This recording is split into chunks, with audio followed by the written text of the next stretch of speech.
அன்புமிகு பேரவைத் தலைவர் அவர்களே, என்னுடைய கோரிக்கையை ஏற்று குடமுழுக்கு நடத்திய தகுந்த நடவடிக்கை எடுத்த அமைச்சருக்கு நன்றி சொல்லி, திருச்சி கிழக்கு சட்டமன்ற தொகுதிக்குட்பட்ட அருள்மிகு மலைக்கோட்டை உச்சி பிள்ளையார் கோயிலிலே ரோப்கார் வசதி செய்து தரப்படும் என்று நமது தேர்தல் அறிக்கையில் கூறியவாறு திராவிட மாடல் ஆட்சியில் மிக சிறப்பாக பணியாற்றி கொண்டிருக்கிற அமைச்சர் அண்ணன் திரு சேகர்பாபு அவர்களும் நானும் 2023 வருடம் திருச்சி மலைக்கோட்டை உச்சி பிள்ளையார் கோயிலை ஆய்வு செய்தோம்.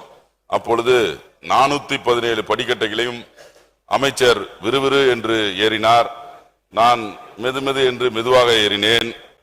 எனக்காகவது ரோப்கார் வசதி செய்து தரப்படும் என்று சட்டப்பேரவையிலே கூறினார். ஃபீசிபிலிட்டி ஆய்வறிக்கை என்ன சொல்கிறது? ரோப்கார் வசதி செய்து தரதற்கு சாத்தியமா அல்லது சாத்தியம் இல்லையா? சாத்தியம் இல்லை என்றால் லிப்ட் வசதியாவது செய்து தர வேண்டும் என்று கோரிக்கை வைக்கின்றேன்.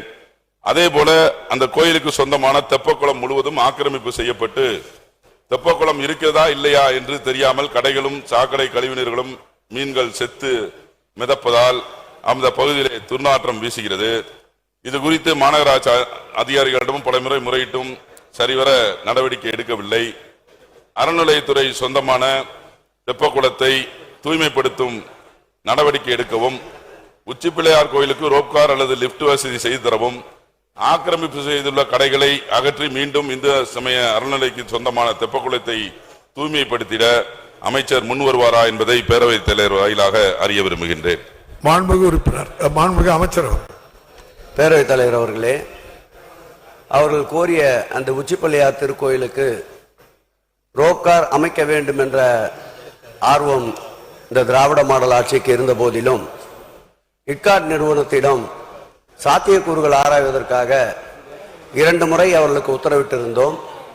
அவர்கள் சாத்தியக்கூறுவை ஆராய்ந்த வகையில் கீழ் மேல் ஆகிய இரு தளத்தில் நிறுத்தத்திற்குண்டான இடமில்லை என்றும், அதேபோல் டிக்கெட் கவுண்டர், அதேபோல் அலுவலகம் அமைப்பதற்குண்டான சாத்தியக்கூறுகள் இல்லை என்று அவருடைய அறிக்கையை தெரிவித்த பிறகு நானும் துறை சார்ந்த அதிகாரிகளும் 4 முறை இட்காட்டினுடைய சிறப்பு அதிகாரிகளோடு சென்று ஆய்வு செய்தோம். முழுக்க சாத்தியக்கூறுலே என்று கூறிய பிறகு மாண்புமிகு முதலமைச்சருடைய கவனத்திற்கு கொண்டு வந்தவுடன் லிப்ட் வசதியை செய்து தர சொல்லி உத்தரவிட்டிருக்கின்றார்.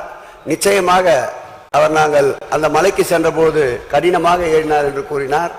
அடுத்து இந்த ஆண்டு இறுதிக்குள் சுலபமாக இறைவனை தரிசனம் செய்கின்ற ஒரு நல்ல சூழலை உருவாக்கி தருவோம் என்பதை தெரிவித்துக் கொண்டு, அவர் கூறிய அந்த தெப்பக்குளம் என்பது 1947 ஆண்டு சென்னை அந்த மாநகராட்சிக்கு 100 ஆண்டுகளுக்கு குத்தகைக்கு விடப்பட்டிருக்கின்றது. அந்த மாநகராட்சியில் அவ்வப்போது சேர்கின்ற கழிவுநீர் போன்ற ஆக்கிரமிப்புகளை அகற்றுவதற்கு தொடர்ந்து மாநகராட்சிக்கு இந்து சமய அறநிலையத்துறை அறிவுறுத்தி வருகின்றது.